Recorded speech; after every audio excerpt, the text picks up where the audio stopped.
تاریخ عالم کے قبرستان میں لاکھوں جنگجو دفن ہیں، لیکن کچھ نام ایسے ہیں جن کی گونج آج بھی وقت کی دیواروں کو ہلا دیتی ہے۔ جب رومی سلطنت کے لاکھوں سپاہی سفارہ ہوتے تو ان کے سینوں میں خوف کی لہر دوڑ جاتی، کیونکہ وہ جانتے تھے کہ سامنے وہ شخص ہے جسے موت سے ڈر نہیں لگتا بلکہ موت اس سے راستہ مانگتی ہے۔ ایک ایسا مجاہد جو میدان کارزار بھی اپنی قمیص اتار پھینکتا اور موت کے رقص میں تنہا کود جاتا۔ یہ کہانی شروع ہوتی ہے اس وقت جب ایک امیر زادہ اپنی تمام تر دولت، 1000 اونٹ اور عیش و آرام کو ٹھکرا کر مدینے کی گلیوں میں حاضر ہوتا ہے۔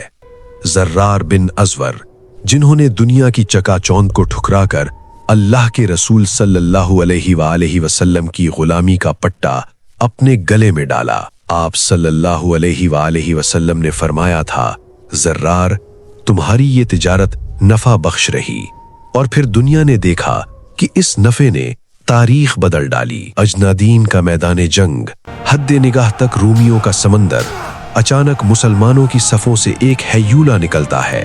وہ اپنی ڈھال پھینکتا ہے، اپنی قمیص اتارتا ہے اور ننگی تلوار تھامے برق رفتاری سے دشمن کے قلب میں گھس جاتا ہے۔ رومی جرنیل وردان حیرت زدہ رہ گیا۔ وہ دیکھ رہا تھا کہ ایک انسان نہیں بلکہ غضب الہی کا کوڑا برس رہا ہے۔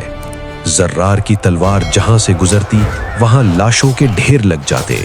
رومی چیخ اٹھے، یہ شیطان ہے، یہ شیطان ہے، مگر مسلمانوں نے پکارا، نہیں، یہ تو اللہ کا وہ شیر ہے جس کی دھاڑ سے کفر لرزتا ہے۔ لیکن جب جنگ کی دھول اڑی تو زرار دشمنوں کے نرغے میں آ چکے تھے۔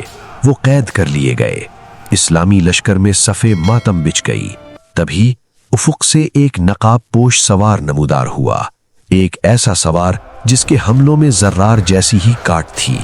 جب نقاب اٹھا تو دنیا دنگ رہ گئی۔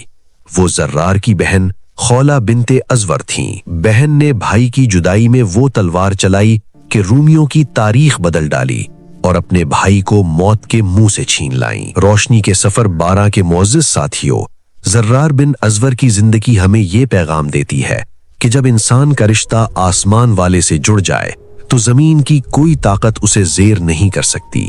وہ ننگے بدن لڑے تاکہ ہم عزت کی قمیض پہن سکیں۔ ان کا جذبہ ہمارا ورثہ ہے۔